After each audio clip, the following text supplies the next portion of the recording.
नमस्कार। अगस्त्य संहिता वाचन इस उपक्रम में मैं वैद्या प्रियदर्शनी बापटकडूस आप सभी का और आदरणीय वैद्य विष्णु जोगळेकर सर का हार्दिक स्वागत करती हूँ। श्री चरक संहिता चिकित्सा स्थान त्रयोविंशोध्याय विषय चिकित्सा का वाचन चल रहा है।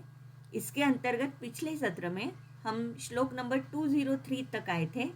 मैं सर से अनुरोध करती हूँ अध्याय वाचन का प्रारंभ करें।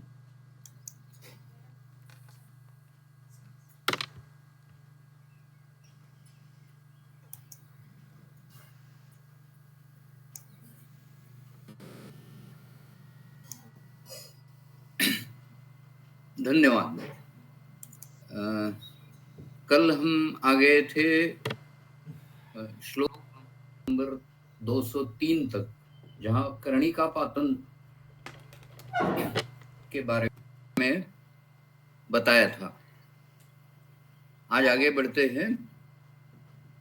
अभी जो भी योग आएंगे वो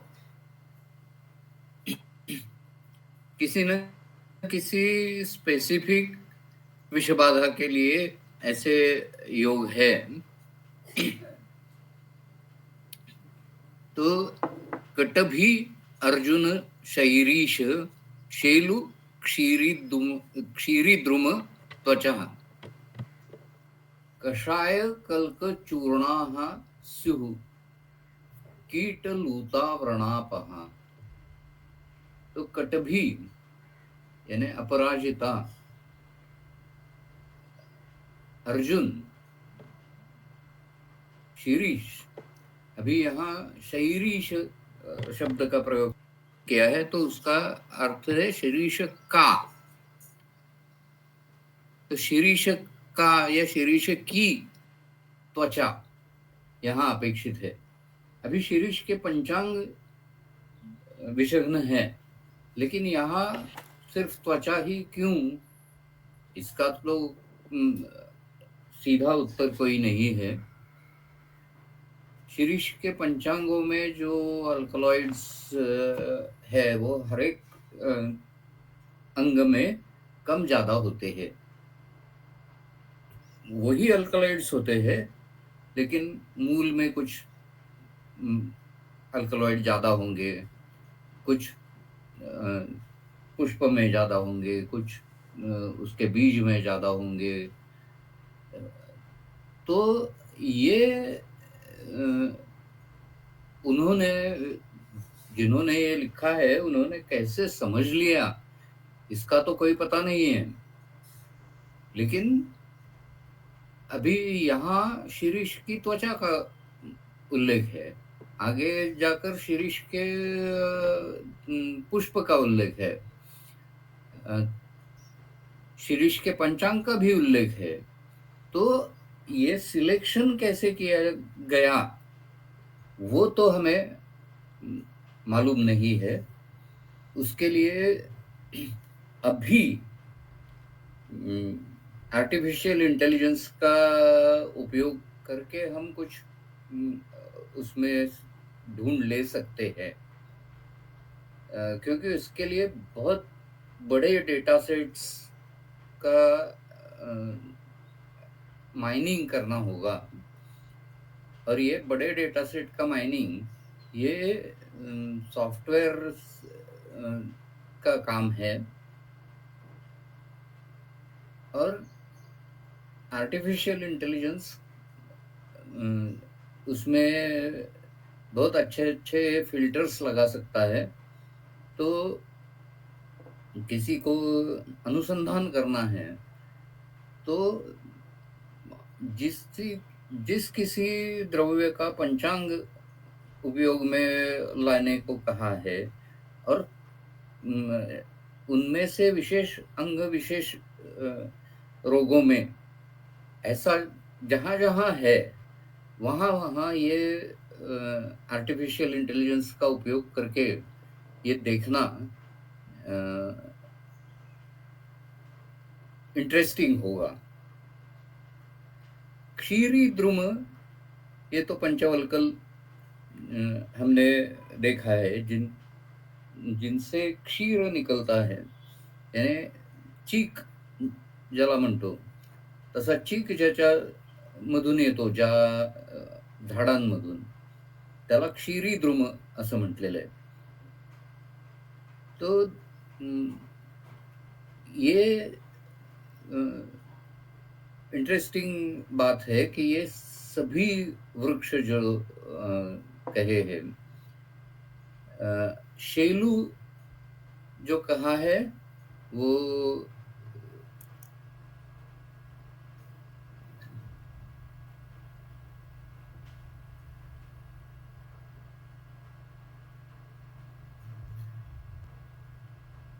श्लेष्मा तक है.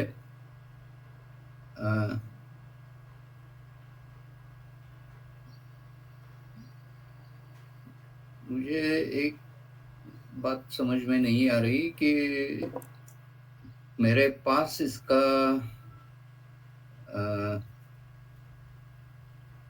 महानिघंटु का फोटोग्राफ है, लेकिन वो मैं प्रेजेंट करना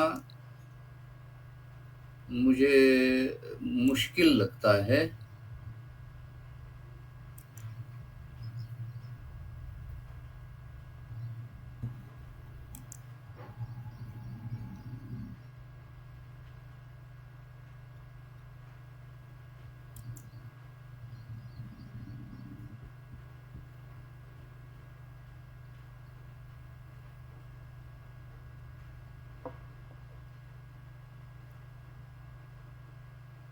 ओके.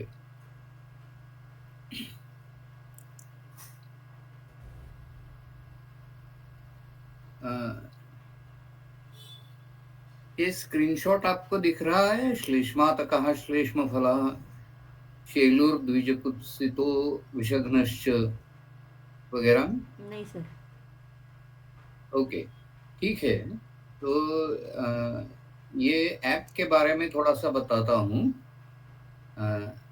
महानिघंटु करके मोबाइल ऐप है. वहाँ आपको किसी भी द्रव्य का हर एक निघंटु में क्या वर्णन है, उसके श्लोक वगैरह सभी आप पा सकते हैं. तो वहाँ योग रत्नाकर है, भाव प्रकाश निघंटु है, फिर कैयदेव निघंटु है, मदन पाल निघंटु है.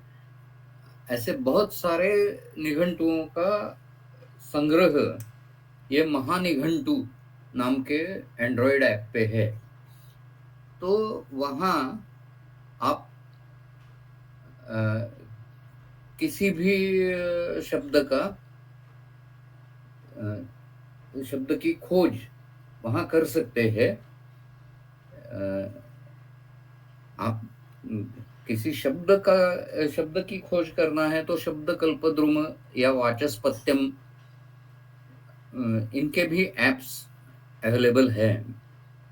तो एंड्रॉयड ऐप्स से आप ये सब चीज़ों का पता कर सकते हैं. तो हम आए थे कषाय कल्कचूर्णास्यु कीटलूता व्रणापहा. तो ये सभी जो वृक्ष है ये कषाय रस के है. और कषाय रक्त स्तंभन के लिए या रक्त स्राव हो रहा है तो उसके निवारण के लिए पहला उपाय है.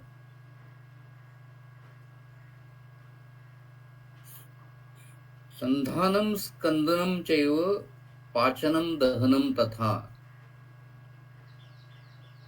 ये रक्त निवारण के 4 उपाय सुश्रुत संहिता में बताए गए हैं. तो उनमें से पहला है संधान, और व्रण कषाय संधत्ते, ऐसा वर्णन वहां है. तो कषाय रस से व्रण का संधान होता है. ये प्रिंसिपल यहाँ भी इस्तेमाल किया गया है। ये सभी जो द्रव्य दिए गए हैं वो कषाय रस के हैं। उनका कषाय यानी काढ़ा हम ले सकते हैं, कल्क भी ले सकते हैं और चूर्ण भी ले सकते हैं। तो कल्क और चूर्ण का उपयोग लेप के लिए ज्यादा योग्य होगा और पेट में लेने के लिए कषाय यानी काढ़ा इस्तेमाल कर सकते हैं। वैसे कीट और लूता में आभ्यंतर महास्रोतस में व्रण ऐसा बहुत कम होता है। जहाँ ऑटोनोमिक स्टॉर्म होता है वहाँ पेट में एसिड एकदम एसिड की वर्षा स्टमक में होती है और वहाँ अल्सरेशन पाया जा सकता है, लेकिन बहुत ही रेयर कंडीशन से है। तो पान के लिए अपना समाधान उसमें हो जाएगा। या फिर पित्त के लक्षण ज्यादा है, कफ के और पित्त के, ऐसा श्लेष्म पित्त घ्न ऐसा इन सब का वर्णन हम कर सकते हैं। तो लक्षण जिस जिस प्रकार के हैं उस तरह से हम कषाय का भी इस्तेमाल कर सकते हैं। अगला श्लोक है त्वचम च नागरम चैव समांशम श्लक्ष्ण पेशितम पेयम उष्णाम्बुना सर्वम मूषिकाणाम विशापम। अभी यहाँ का त्वचा शब्द और पिछले श्लोक वाला त्वचा शब्द ये दोनों अलग है। कटभी अर्जुन शैरीश शैल क्षीरी द्रुम त्वचा, यहाँ उन वृक्षों की त्वचा लेनी है। तो यहाँ अगले श्लोक में त्वचम च नागरम चैव समांशम, इसमें त्वचा ये एक द्रव्य है और उसका अर्थ दालचीनी ऐसा है। तो हमें किसी भी श्लोक का अर्थ जब हम लगाते हैं तो उसमें बहुत सारी चीजें जो देखनी पड़ती है, उसके स्टेप्स है। पहला है पदच्छेद, यानी पदों का छेद आपको करना होता है। जहां जहां संधि है उनका भंग करना होता है, संधि विग्रह करना होता है। जहां जहां समास है उन समासों का भी विग्रह आपको करना होता है। वो कैसे करना है वो तो व्याकरण में हम सीखते हैं। तो पहली स्टेप है पदच्छेद। ये पदच्छेद होने के बाद दूसरी स्टेप जो है वो है वाक्य योजना। यानी ये जो पद है वो यहाँ काव्य रूप से, पद्य रूप से श्लोकों में आते हैं, उन्हें गद्य रूप में विधान की तरह कर्ता कर्म क्रियापद, बाकी जो उसमें विशेषण होंगे या क्रिया विशेषण होंगे उन सब का रिव्यू लेके आपको वाक्य योजना करनी होती है। तो पदच्छेद पदार्थ वाक्य योजना है। वाक्य योजना दूसरी स्टेप है। तीसरी स्टेप है पदार्थोक्ति। तो पदार्थोक्ति इसका मतलब जिस पद का हम विश्लेषण कर रहे हैं उसका अर्थ क्या है। अभी एक शब्द के, एक पद के अनेक अर्थ हो सकते हैं, लेकिन लेखक को यहाँ क्या लिखना था, इसके लिए हमें वो सभी जो पर्याय शब्द है, उसके अर्थ है, उनमें से यहाँ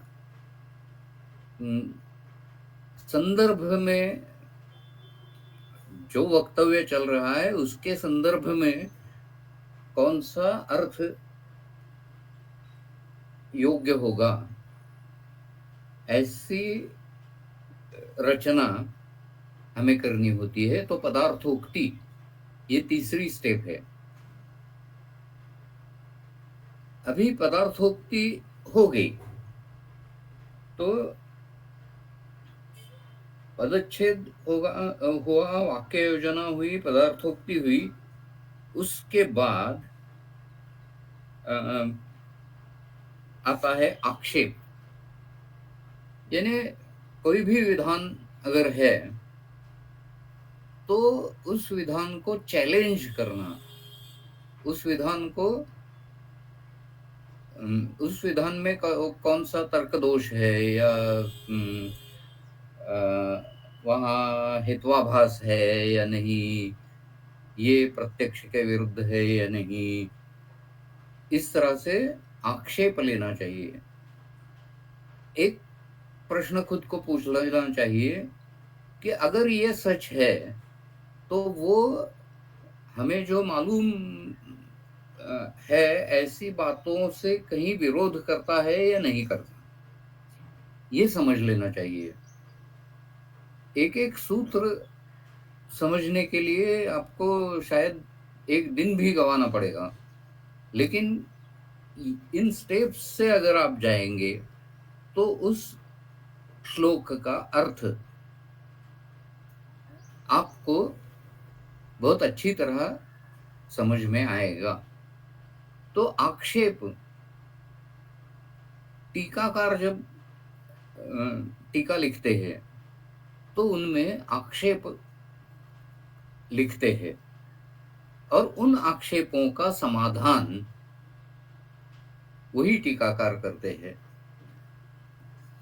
पुराने जमाने में ये आक्षेप और समाधान, इसके लिए चरक सुश्रुत या काश्यप संहिता के काल में ऋषि मुनियों की परिषद हुआ करती थी और वहां प्रश्न पूछे जाते थे, आक्षेप लिए जाते थे और उसका उत्तर दिया जाता था। यज्ञ पुरुषीय अध्याय में आपने देखा होगा कि रोग किन कारणों से होता है, इसके ऊपर जो चर्चा चल रही थी। तो एक ऋषि ने एक मत उदाहरण सहित दिया, तो अगला ऋषि नहीं एवं ऐसा करके अपना खुद का प्रस्ताव वहां रखता था। मैं आपको एक झलक दिखाता हूं उसकी।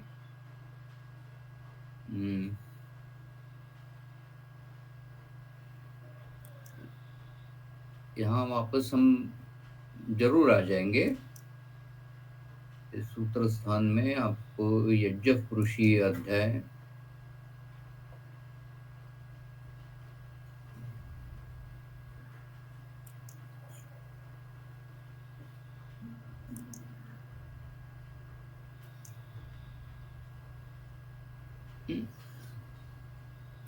तदंतरम काशीपतिर्वामको वाक्यमर्थवित् व्याजहार ऋषि समिति उपसृत्य अभिवाद्य च किन्नु भोः पुरुषो यज्ञः तज्जाः तस्य आमयाः स्मृताः न वा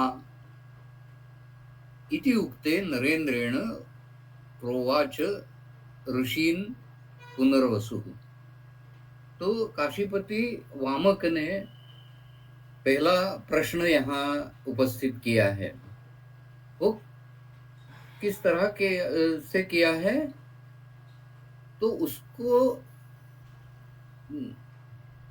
अर्थविद, काशीपति वामक का विशेषण है अर्थविद।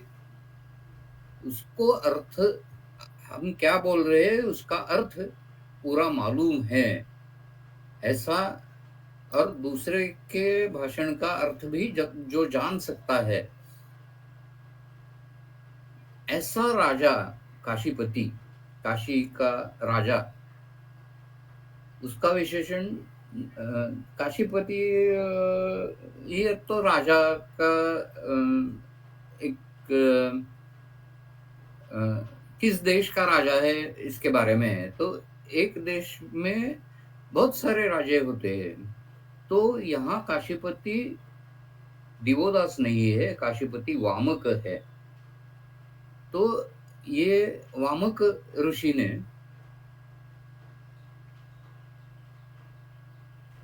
ऋषि समितिम उपसृत्य, ऋषियों का जो संघ वहां बैठा था, उनके पास जाके उनको अभिवादन करके व्याजहार यानी उनसे पूछा। क्या पूछा? किन्नु भोः पुरुषो, किन्नु भोः पुरुषो यज्ञः तज्जाः तस्य आमयाः स्मृताः न वा। इतना सारा प्रश्न है कि हे महाभागों, जिस कारण से पुरुष की उत्पत्ति होती है उसी कारण से या उन्हीं कारणों से उसके विकार पैदा होते हैं या नहीं, ऐसा प्रश्न काशीपति वामक ने पूछा। इति उक्ते, उक्ते यह भूतकालवाचक है, यानी पहले क्या हुआ था, पहले प्रश्न पूछा गया था, उसके बाद पुनर्वसु बोले हैं इति उक्ते, यानी ये वचन या प्रश्न पूछे जाने के बाद। किसने पूछा? नरेंद्रेण, नरेंद्र यानी राजा, वो काशीपति राजा है। तो इति उक्ते नरेंद्रेण, नरेंद्रेण इति उक्ते, काशीपति वामक ने ये पूछने के बाद पुनर्वसु ऋषीन् प्रोवाच, पुनर्वसु जी ने सभी ऋषियों को बोला। प्रोवाच, यहां प्र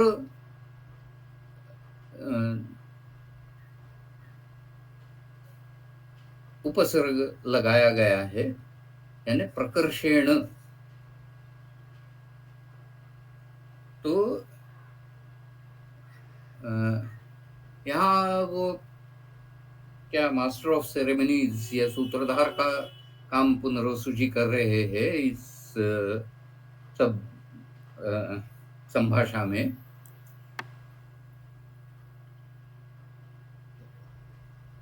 तो वो क्या कह रहे, सर्व एव अमित ज्ञान विज्ञान छिन्न संशयाः भवन्तः छेत्तुमर्हन्ति काशीराजस्य संशयम्। आप सभी लोग ज्ञान संपन्न है, विज्ञान संपन्न है, आपके मन में कुछ भी शंका नहीं है, छिन्न संशय है, आपके संशयों का छेद हो चुका है। तो ये काशीराज ने जो संशय प्रकट किया है उसका भी छेदन आप करें। तो उसके बाद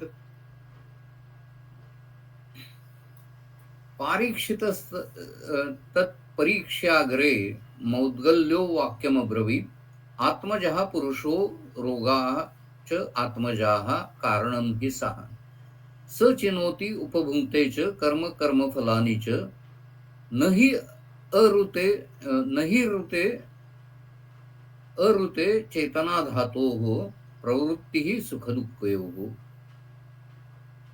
तो आत्मा ये रोग का और पुरुष का कारण है, ऐसा वाक्य पारीक्षिति मौद्गल्य ने बोला। उसके ऊपर शरलोमा ने क्या कहा? शरलोमा तु न इत्याह न ही आत्मानम आत्मना योजयेत व्याधिवीर दुःखैर दुःखद्वेषी कदाचन। तो उसने प्रतिवाद क्या किया है कि आत्मा दुख द्वेषी होता है, तो वो खुद को दुख से कैसे जोड़ेगा?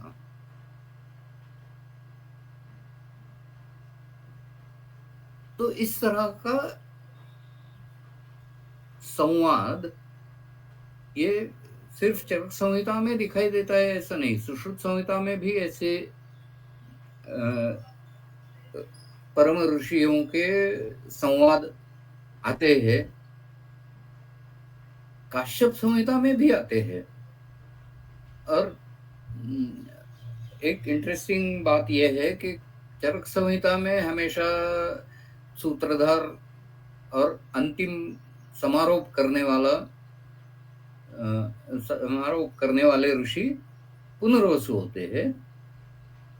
सुश्रुत संहिता में वो काशीपति दिवोदास होते हैं, और काश्यप संहिता में वो समारोप करने वाले और संभाषा का सूत्र संचालन करने वाले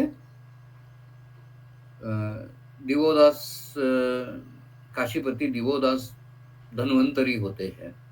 तो ये परिसंवाद जगह जगह हम देखते हैं। तो अभी फिर से हम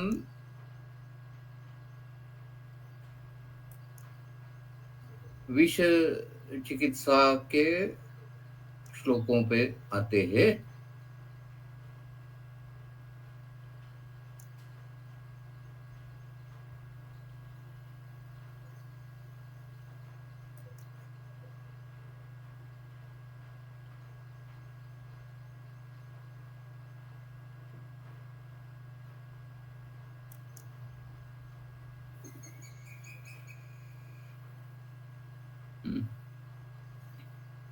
तो मैं बोल रहा था कि संशय या आक्षेप और उसका समाधान, ऐसे स्टेप्स से हम जब जाते हैं, पदच्छेद, वाक्य योजना, पदार्थोक्ति, वाक्य योजना और पदार्थोक्ति, इनमें कौन सा पहले कौन सा बाद में, इसका वो जो पद है, वाक्य है, सूत्र है, उसके संदर्भ से हमें प्रायोरिटीज रखनी पड़ती है। तो वो प्रायोरिटीज कभी कभी ऐसा होगा कि पदार्थोक्ति पहले आएगी, वाक्य योजना बाद में आएगी। क्योंकि अगर हमें पदार्थोक्ति से ये पता चलता है कि ये पुल्लिंगी योजना नहीं है, स्त्रीलिंगी है या नपुंसकलिंगी है, तो वाक्य योजना उसके हिसाब से बदलेगी। ये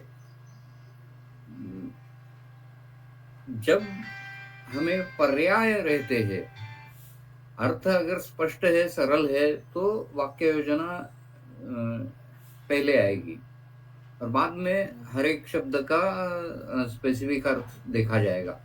लेकिन जहाँ कूट रचना है, वहाँ हमें पदार्थोक्ति पहले लेना चाहिए और बाद में वाक्य योजना करनी चाहिए। तो ये पदच्छेद, वाक्य योजना, पदार्थोक्ति, उसके बाद आक्षेप और उसके बाद समाधान, इन स्टेप्स से हम जब जाते हैं तो किसी भी सूत्र का अर्थ हमें समझ जाता है। यानी वो आपको हृदयस्थ होता है। वो अर्थ हृदयस्थ करने के लिए ये स्टेप्स से जाना जरूरी है। कंठस्थ तो कोई भी कर सकता है, लेकिन हृदयस्थ करना ये आयुर्वेद के बारे में जरूरी है, और वो करने का तरीका सरल है, कष्टप्रद है लेकिन सरल है। इन स्टेप्स से आप अगर जाएंगे तो किसी भी सूत्र का अर्थ आपको हृदयस्थ होगा। ये आक्षेप और समाधान पुराने जमाने में, यानी मधुकोश टीका वगैरह के जमाने में षड दर्शनों से, या फिर बौद्ध दर्शन, जैन दर्शन जैसे दर्शनों से आक्षेप लिए जाते थे, व्याकरण से आक्षेप लिए जाते थे, और उनका समाधान टीकाकार करते थे। अभी मॉडर्न साइंसेस जो है,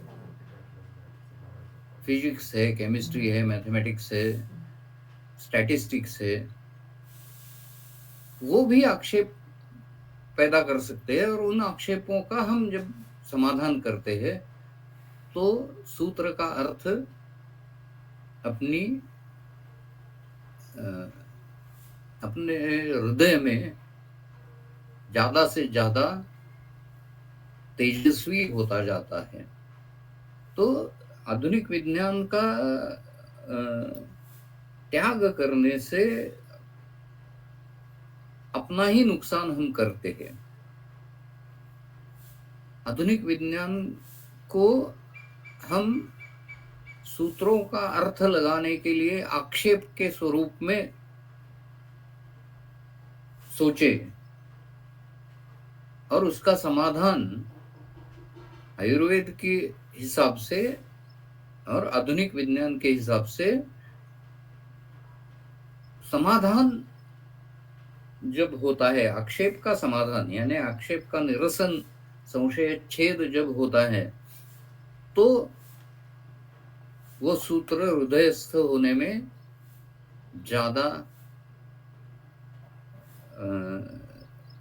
फायदा होता है।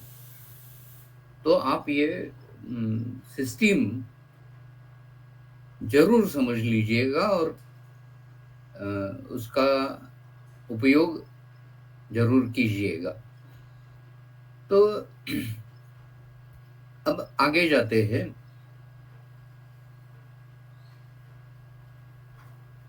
सर्वे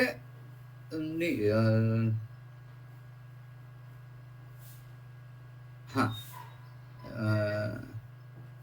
ये त्वचा और नागर का समांशम श्लक्ष्णपेशितम पेयम उष्णाम्बुना सर्वम मूषिकाणाम विषापहम। सिर्फ दो चीजें हैं, दालचीनी और सुंठ, दोनों समभाग लेनी है और उनका पेषण करना है, कल्क करना है, सूक्ष्म चूर्ण करना है, और वो उष्ण जल के साथ लेना है। किसके लिए? तो मूषिक विषापक ऐसा कहा गया है। आप अगर देखिए तो हमारे इंडियन कुजीन में जो भी सब मसाले हम इस्तेमाल करते हैं, यानी चरक और सुश्रुत दोनों ने ऐसे वर्ग वर्णन किए हैं। हरित क वर्ग ऐसा ऐसे वर्ग है जो मसालों के हैं। तो ये मसाले जो है वो बहुगुण संपन्न है, और उनका योग्य उपयोग करना हमें न केवल अन्न पचन के लिए फायदेमंद होता है, बल्कि ऐसा यहाँ जो हमने सूत्र देखा, मूषिक विष का नाश करने वाला योग 2 मसालों से है। तो ये मसाले अगर हमारे अन्न में होंगे तो हमें एक एक तरह से हमने वैक्सीनेशन कर लिया है ऐसा समझ लेना चाहिए। अगर हमारे खाने में हमेशा ये शुंठी और दालचीनी रहेगी, आप आर्द्र शुंठी का भी इस्तेमाल कर सकते हैं, यानी अदरक भी ले सकते हैं, लेकिन उसका विपाक, अदरक और शुंठी का विपाक अलग-अलग है। इसलिए जहाँ नागर लिखा है तो वहाँ शुंठी का ही प्रयोग करना चाहिए। और खाने में भी अदरक के जगह शुंठी का इस्तेमाल करना चाहिए। अदरक के जगह अदरक इस्तेमाल तो होगा ही, लेकिन शुष्क अदरक यानी शुंठी का इस्तेमाल भी खाना पकाने में होना चाहिए। ऐसा संदेश ये इस सूत्र से हमें मिलता है। अभी आगे जाते हैं। कुटजस्य फलम पिष्टम तगरम जालमालिनी तिक्त इक्ष्वाकुश्च योगोयम पान प्रथमनादिभिः वृश्चिक उन्दुरु लूतानां सर्पाणां च विषं हरेत् समानो अमृतेन अयम गर अजीर्णम च विनाशयेत्। तो ये ब्रॉड स्पेक्ट्रम ऐसा योग है। उसमें क्या क्या है? कुटज का फल है। अभी कुटज का मूलत्व का हम ज्यादा इस्तेमाल करते हैं, यहाँ फल लिखा है तो इसका अर्थ पूरा फल लेना है तो इंद्रयव लेना ज्यादा उचित होगा।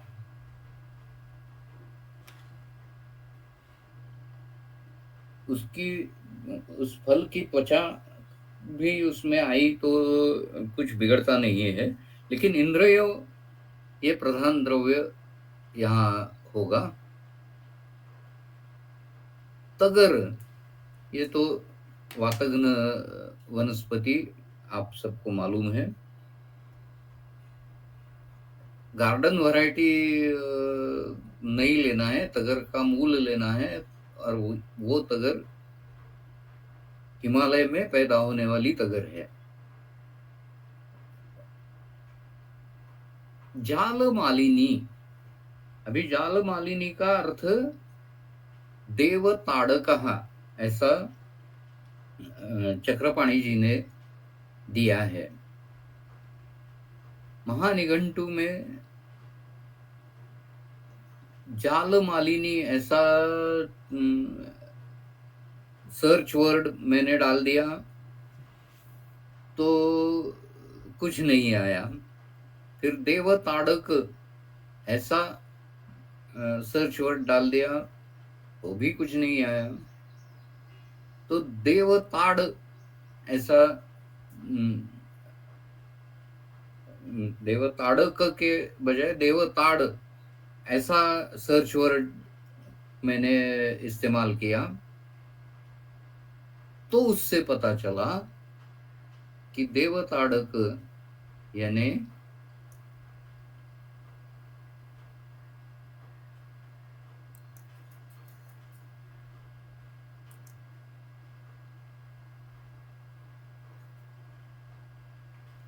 देवदाली।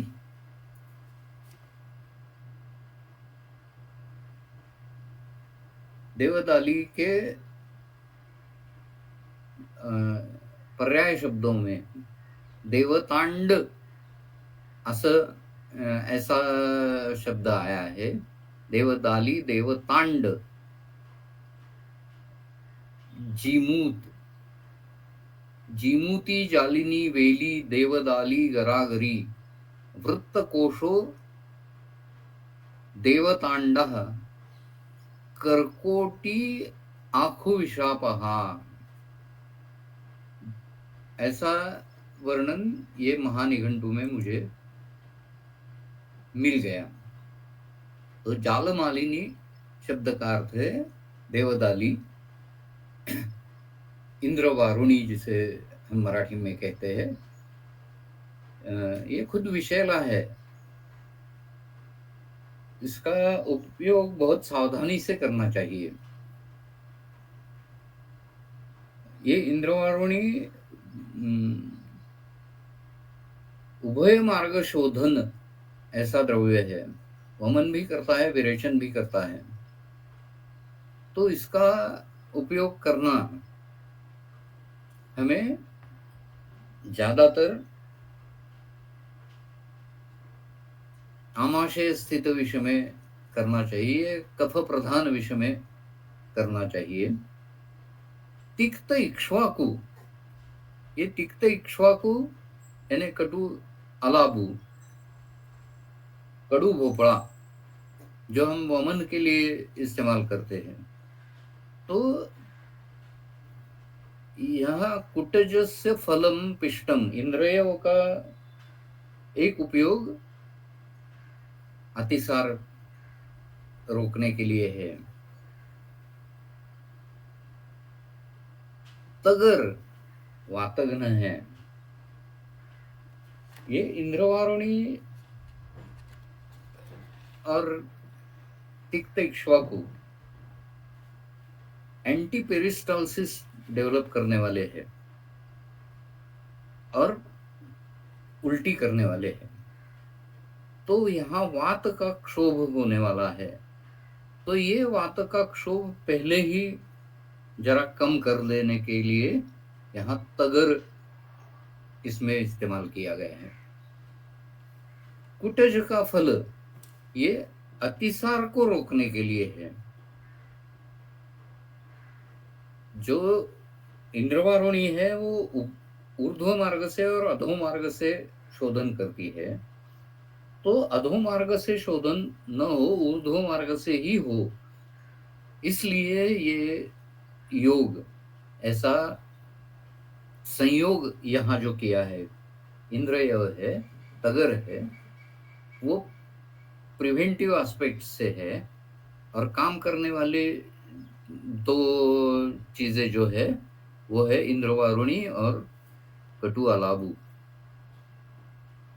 तो ये योग जो है वो पान और प्रधमन नस्य करना है उसका। तो इसकी एक्शन जो है वो ब्रेन सेंटर्स पे होने वाली है। जब उल्टी होती है तो ब्रेन में एक chemo receptor trigger zone CTZ नाम से पहचाना गया सेंटर होता है। तो वहां अगर किसी केमिकल ने स्टिमुलेट किया तो उल्टी पैदा होती है। जो भी कोई वमन योग है वो ये केमो रिसेप्टर ट्रिगर जोन पे काम करने वाले ज्यादा रहते हैं। तो ये प्रधमन से बहुत जल्दी फास्ट एक्शन होती है और पान से थोड़ी धीरे से होती है। तो पान और प्रधमन और आदि सभी तरह से आप इस्तेमाल कर सकते हैं, उसका बस्ती भी दे सकते हैं, कुछ भी कर सकते हैं। लेकिन कौन सा विषय है उसके हिसाब से आपको कौन सा प्रयोग करना है वो देखना पड़ेगा। वृश्चिक उंदुरु लूतानाम सर्पाणाम च विषम हरे। अभी ये ब्रॉड स्पेक्ट्रम में इसलिए कह रहा हूं कि सर्प का विषय त्रिदोष प्रकोपक तो है ही, लेकिन ज्यादातर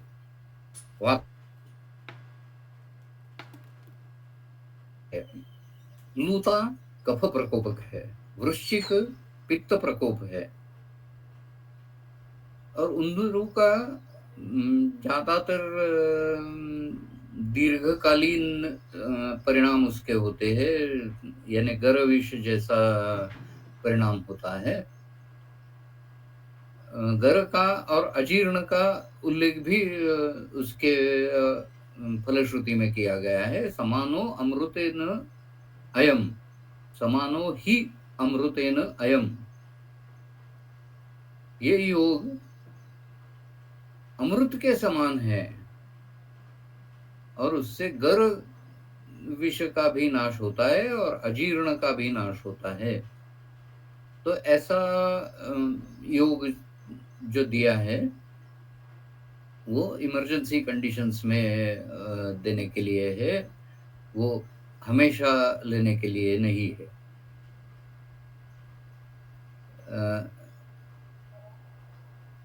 अभी आगे बढ़ते हैं।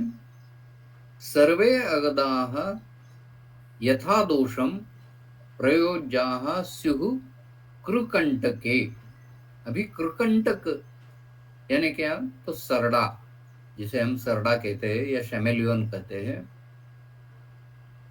वो उसके लिए सर्वे अगदाः यथा दोषम प्रयोज्याः, जो भी अगद आपको देना है वो दोष के हिसाब से लेना है। अभी ये जो सरीसृप कैटेगरी के प्राणी हैं, सरपटणारे प्राणी असं आपण ज्याला म्हणतो रेप्टाइल्स, तो उनमें से डायरेक्टली पॉइजनस ऐसे बहुत कम है जिनके काटने से विष पैदा होता है, ऐसे कम है। लेकिन उनके शरीर में बहुत सारे माइक्रोब्स उनके शरीर के ऊपर रहते हैं। सभी प्राणियों के शरीर में ऐसा ही होता है। मनुष्य के शरीर में भी माइक्रोबायोम रहता है। वो महास्रोतस के हर जगह अलग अलग तरह के बैक्टीरिया या अर्किया, वायरसेस, फंजाई, सभी का एक जंगल महास्रोतस में रहता है। उसे माइक्रोबायोम हम कहते हैं। और उसी तरह का माइक्रोबायोम एक्सटर्नली त्वचा के ऊपर भी रहता है। एक इंटरेस्टिंग बात यह है कि सिजेरियन सेक्शन वाले बेबीज जो है उनको कुछ न कुछ दिक्कतें बाद में आती है, क्योंकि उनकी वजाइनल डिलीवरी नहीं रहती है।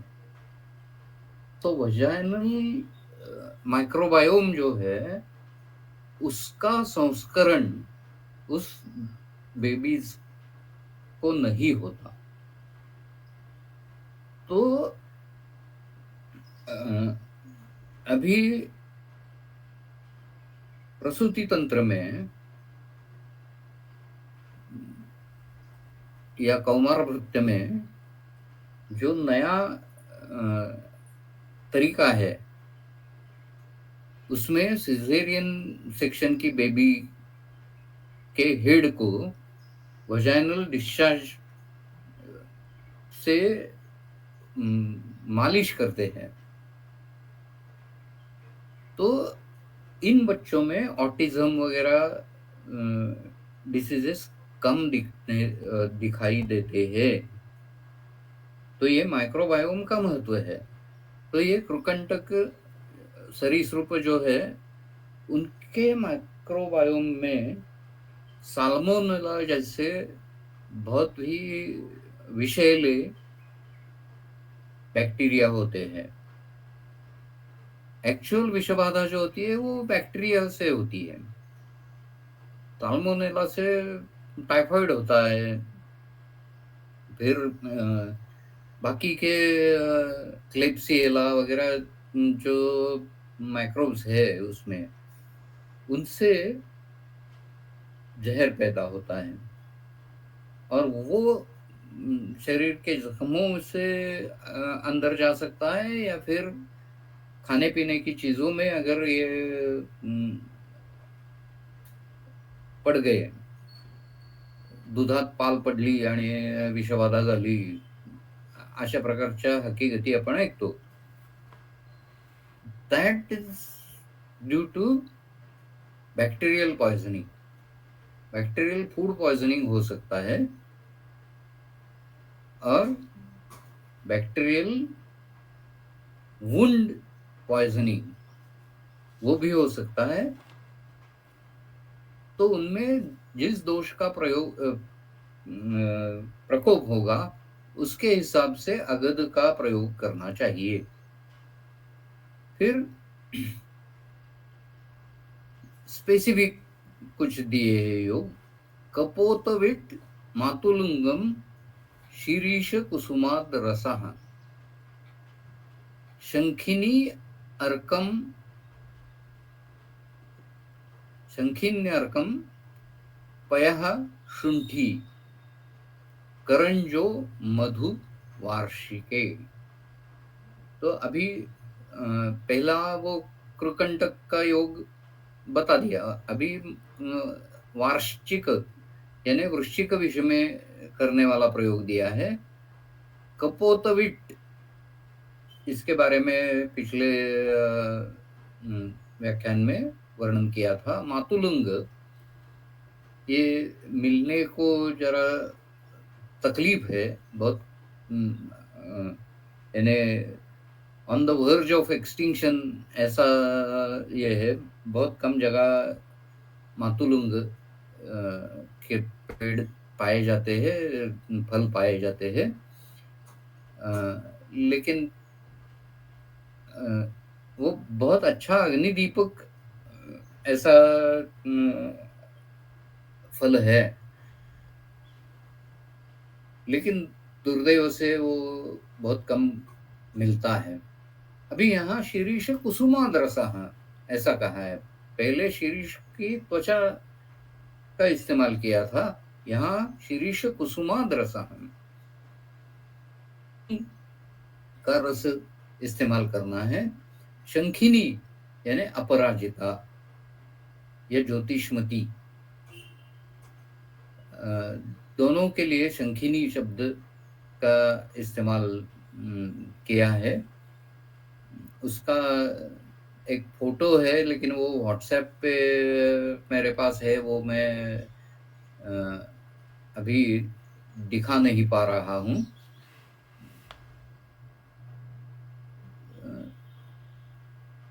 सर अगर पॉसिबल है तो मुझे फॉरवर्ड करिए, मैं ग्रुप पे हाँ, भेज दूंगी. जरूर जरूर. अभी फॉरवर्ड कर देता हूँ. हाँ, तो ग्रुप में मैं भेज दूंगी. हमारा हाँ, जो ग्रुप है ना टेलीग्राम पे, उसमें भेज दूंगी ऐसे.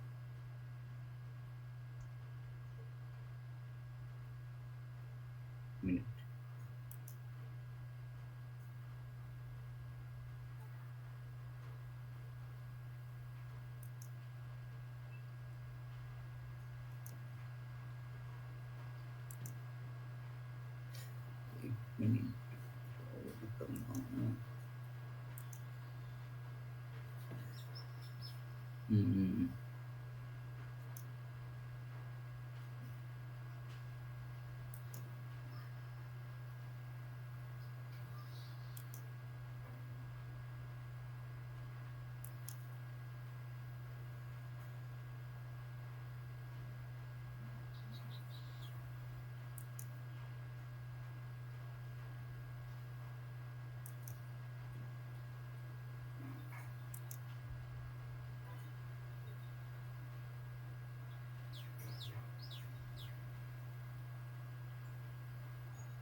ओके, आपको भेज दिया है.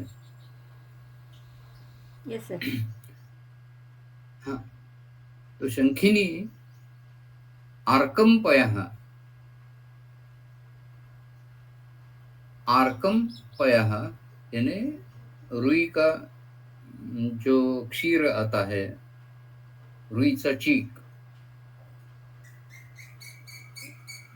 शुंठी, करंज और मधु, इनका उपयोग वृश्चिक विष में करना है। शीरीषस्य फलं पिष्टम स्नुहि क्षीरेण दार्दुरे।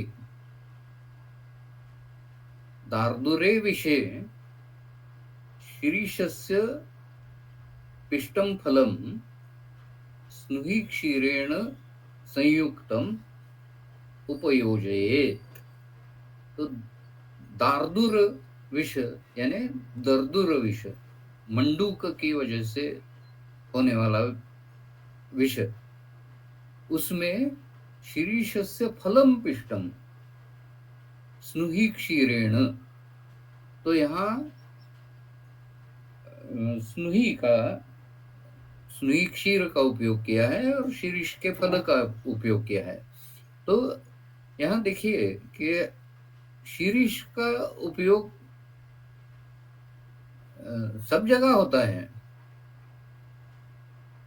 शीरीषो विषघ्नानाम ऐसा वचन है, लेकिन शीरीष का कौन सा अंग इस्तेमाल करना है इसके बारे में तो परंपरा से ही आपको ज्ञान मिलेगा। नहीं तो अभी आर्टिफिशियल इंटेलिजेंस के जरिए या डेटा माइनिंग के जरिए उसका समाधान हमें मिलेगा। मूलानि श्वेतभंडीनां व्योषम सर्पिश्च मत्स्यजे। सो मत्स्यजे विषय मूलानि श्वेतभंडीनां, श्वेतभंडी का अर्थ अपराजिता, ऐसा चक्रपाणी जी ने दिया है। गोकर्ण ज्याला आपण म्हणतो मराठीत, ते मगाशी मी पाठवलेला फोटो जो आहे तो गोकर्णाच्या फुलांसारखाच दिसणार आहे, पण तो शंखपुष्पीचा फोटो आहे।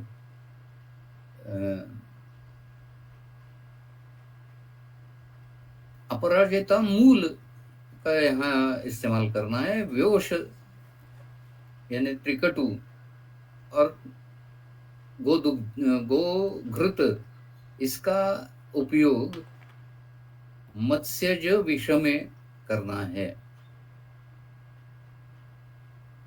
तो मत्स्य और दुग्ध विकृति ये परस्पर विरुद्ध है, ऐसा हम पढ़ते हैं हमेशा।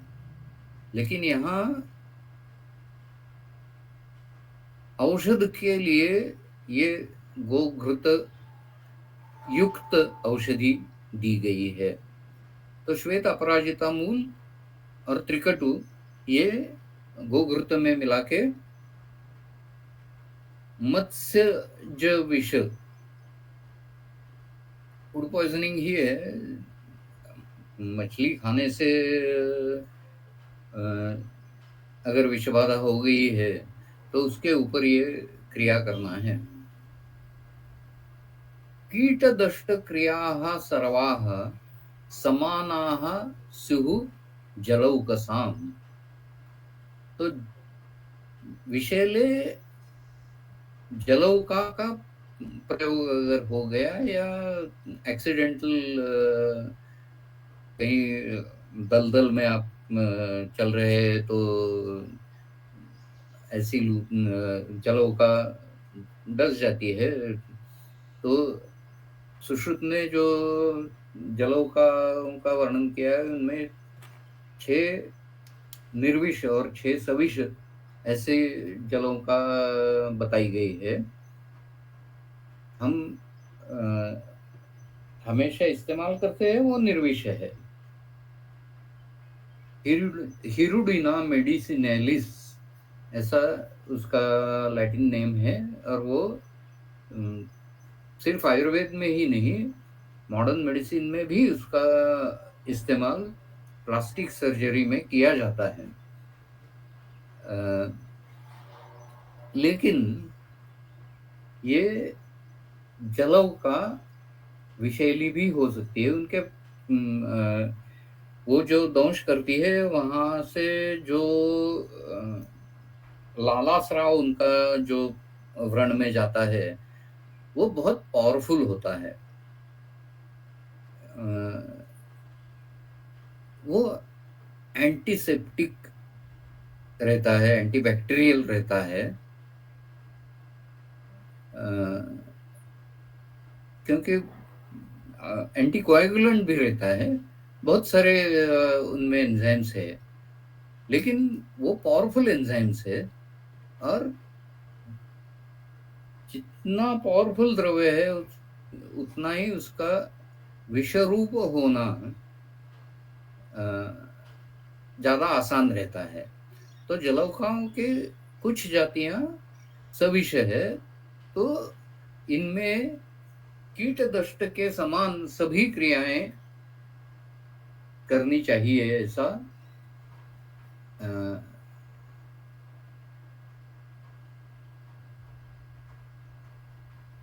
कहा गया है। और अगले ही वाक्य में कहा है, वात पित्त हरि चापी क्रिया प्रायः प्रशस्यते। कीट दष्ट क्रिया में सभी तरह की क्रिया है, उनमें से वात और पित्त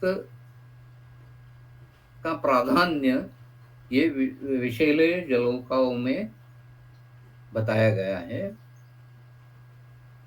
वार्षिको ही उच्चिटिंगस्य कणभस्य औन्दुरो अगदः। वृश्चिक विषय में जो अगध प्रयोग बताया गया है वही प्रयोग उच्चिटिंग यानी इंगली जिसे कहते हैं, बहुत ज्यादा जहरीला वृश्चिक रहता है, उसको उच्चिटिंग कहते हैं। कणभ ये भी कीट है, बहुत तीक्ष्ण विषय कीट है। और औंदुर यानी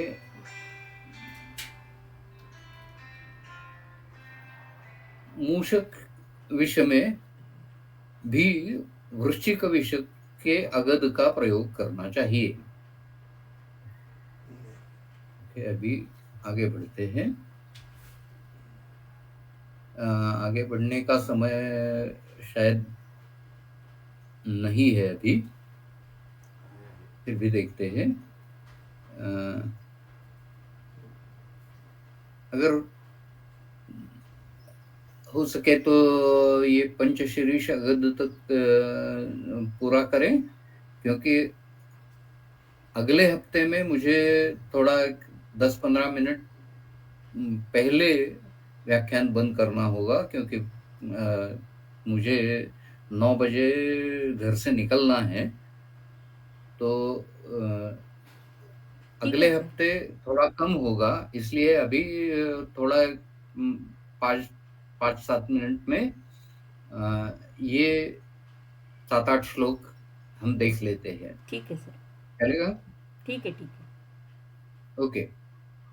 वचाम वंशत्वचम पाठाम नतम सुरसमंजरीम द्वे बले नाकुलीम पुष्ठम शीरीषम रजनीद्वयम गुहाम अतिगुहाम श्वेताम अजगंधाम शिलाजतु कतृणम कटभी क्षारम ध्रुवधूमम मनशिलाम रोहितकस्य पित्तेन पिष्ट्वा तु परमो अगदः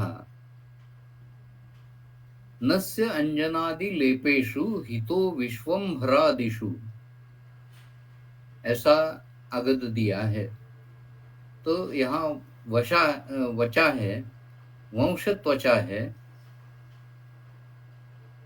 पाठा है, नत यानी तगर है, सुरस मंजरी यानी तुलसी की मंजरी है। यहाँ सुरसा कौन सी तुलसी लेना है वो परंपरा की बात है। काळी तुळस म्हणतो ती जास्त करून घेतली जाते। द्वे बले, बला और अतिबला। नाकुली, नाकुली या ईश्वरी, ये वनस्पति विषग्न है। सर्पविष में भी उसका प्रयोग किया जाता है। उसके ऊपर बहुत सारा संशोधन किया गया है। एरिस्टोलोकिया इंडिका नाम की ये वनस्पति है। और जैसा हर एक आयुर्वेदिक हर्बल ड्रग के बारे में होता है, उस तरह से ये ईश्वरी मूल नेफ्रोटॉक्सिक है, ऐसा प्रचार आधुनिक विज्ञान के मासिकों में किया जाता है। नेफ्रोटॉक्सिसिटी उसकी ज्यादा है। ये विषैली वनस्पति है, ऐसा आधुनिक विज्ञान का कहना है। और हम ईश्वरी मूल का प्रयोग विषग्न करके करते हैं। तो यहाँ हम इस आक्षेप का समाधान इस तरह से कर सकते हैं कि आयुर्वेद के हिसाब से जो स्थावर विषय है वो जंगम विषय के ऊपर कार्यकारी है, और जंगम विष का नाश करने के लिए स्थावर विषयों का प्रयोग हम करते हैं। कम मात्रा में करते हैं, लेकिन विषयों का प्रयोग हम करते हैं। तो अगर ये नाकुली या ईश्वरी मूल विषैली हो भी, तो भी ये विषय प्रतिविषम, ऐसा जो चिकित्सा सूत्र है उस हिसाब से प्रयुक्त करने वाली चीज है, ऐसा समाधान आक्षेप का हम कर सकते हैं। कुष्ठ के बारे में पहले बता चुका हूं। शीरीष है रजनी द्वय, दारू हरिद्रा और हरिद्रा। गुहा, अति गुहा, अभी गुहा प्रश्नपर्णी, अति गुहा शालपर्णी, ये जो पर्याय नाम यहाँ आते हैं वो बहुत इंटरेस्टिंग है। यानी रासना के बारे में मुक्ता, ऐसा उसका एक पर्याय नाम है। और वो अग्रय संग्रह में या दशेमानी में मुक्ता का उल्लेख है, और वहां उसका अर्थ रासना ऐसा है, मौक्तिक नहीं है। तो ये पर्याय शब्द जो है उनको बहुत बारीकी से देखना चाहिए, और कौन सी दवा इस्तेमाल करना है वो भी काय सोच समझकर करना चाहिए। काय झालं काय? यहाँ श्वेता पीतशिंबी जाऊ भेद शकतो का जाऊन? अक्षश मग तुम्ही चक्कर अक्षपीडक श्वेत पीतशिंबी भेद। अक्षपीडक अगले श्लोक में आता है।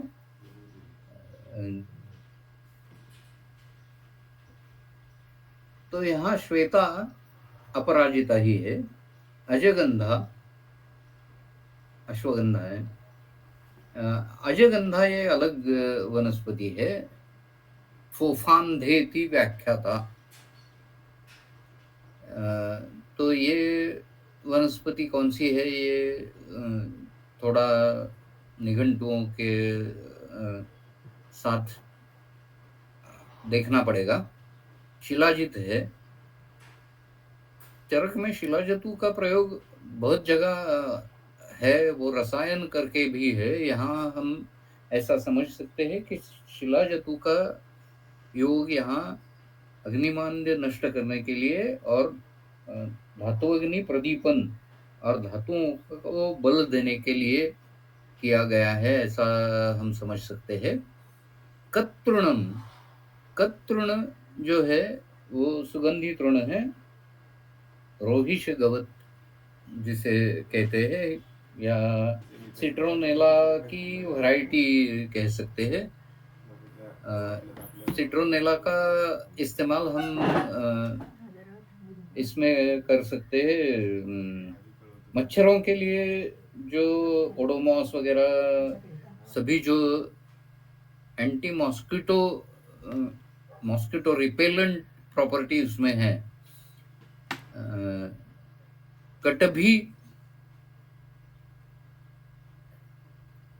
ये भी हमेशा आने वाली वनस्पति है। और कटभी का अर्थ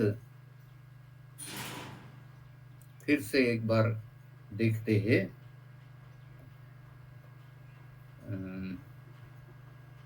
एक मिनट।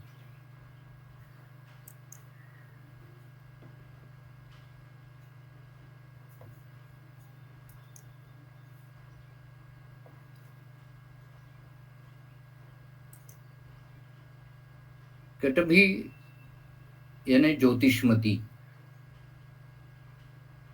ये शब्द कल्पद्रुम से अर्थ मैंने पाया है। क्षारम, जहाँ क्षार कौन सा लेना है इसका उल्लेख नहीं है, वहां यवक्षार इस्तेमाल करना है, ऐसा हम समझ सकते हैं। गृह धूम के बारे में बोल चुका हूँ। मनशिला का उल्लेख यहाँ है। विषद्रव्य है, खनिज विषद्रव्य है, तो वो जंगम विष में इस्तेमाल किया है। रोहितकस्य पित्तेन पिष्ट्वा, यहाँ रोहितक एक मत्स्य है और उसके पित्त से इसका पेषण करना है। और ये अगद नस्य अंजनादि लेपेशु हितो विश्वम्भरादिषु, यहाँ मनशिला है, तो ये पेट में लेने के लिए चरक ने नहीं बताया है, बाह्य उपचार के लिए बताया है।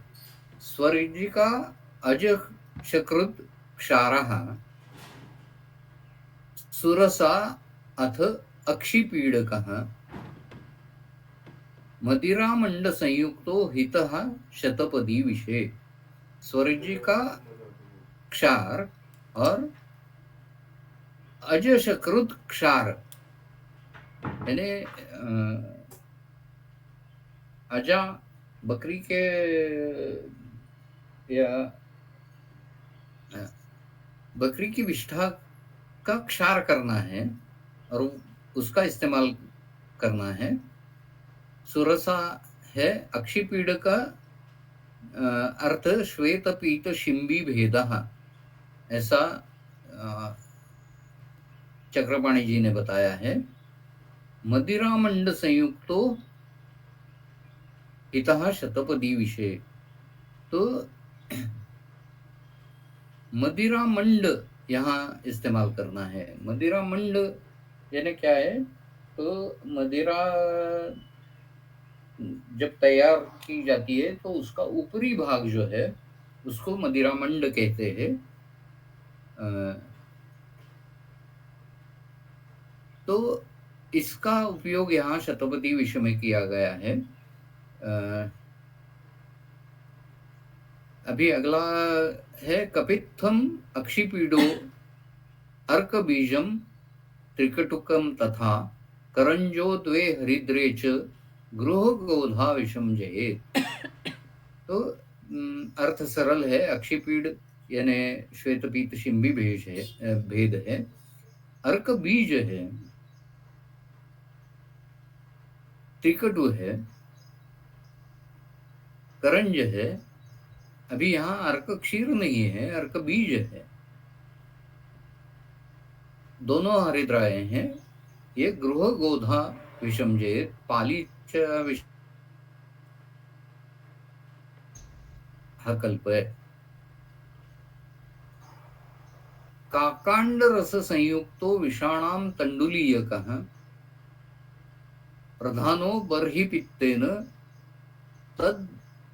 तद्वद वायस पीलुकः। तो तंडुलीयक रस ये व्हीकल है और उसमें काकांड का रस, काकांड के बारे में पहले विवेचन हो चुका है, तो उसके रस के साथ यानी तंडुलियक रस में ये काकांड का रस मिलाना है। या बरही पित्त यानी मोर के पित्ताशय का यहाँ पित्त का, मोर के पित्त का उपयोग करना है। तद्वद वायस पीलू कहा, वायसी काकमाची। तो यहाँ वायसी और पीलू ये दोनों का उपयोग तंडुलीय स्वरस के साथ करना है। और अभी आखिरी श्लोक पे आता हूँ। शीरीष फल मूलत्व पुष्पपत्रैः समैर्घृते श्रेष्ठः पंचशीरीषोऽयं विषाणाम प्रवरो वधे। तो शीरीष के फल, मूल, त्वक, पुष्प और पत्र ये समान लेना है। समय ही घृतई ही ऐसा प्रयोग किया है। तो घृतई ही, समय ही, एक एक का वर्णन है, यानी 1/5, यानी एक भाग घृत है तो एक भाग शीरीष फल है, शीरीष मूल एक भाग है, शीरीष त्वक एक भाग है, शीरीष पुष्प एक भाग और शीरीष पत्र एक भाग। ऐसा अगद जो है वो सर्व प्रकार के विषयों के लिए प्रवर है और वो विषय का वध करता है, ऐसा यहाँ बताया गया है। उसका सर्प विषय में एनिमल एक्सपेरिमेंट हमारे डिपार्टमेंट में हमने किया था। तो आज यहीं रुकते हैं। ज़्यादा देरी तक करने के लिए थोड़ा क्षमा प्रार्थी हूँ। लेकिन अगले 2 व्याख्यान में 10-15 मिनट कम मैं ले सकूंगा, तो इसलिए आज थोड़ा ज़्यादा लिया है। धन्यवाद। धन्यवाद सर। किसी को कुछ शायद प्रश्न नहीं है, और अगर है भी तो हम नेक्स्ट लेक्चर में पूछ सकते हैं। तो आज के लिए हम यहीं पर रुक रहे हैं पंचशीर्ष अगद पे। तो बहुत बहुत धन्यवाद। फिर मिलेंगे नेक्स्ट मंडे को। Thank you.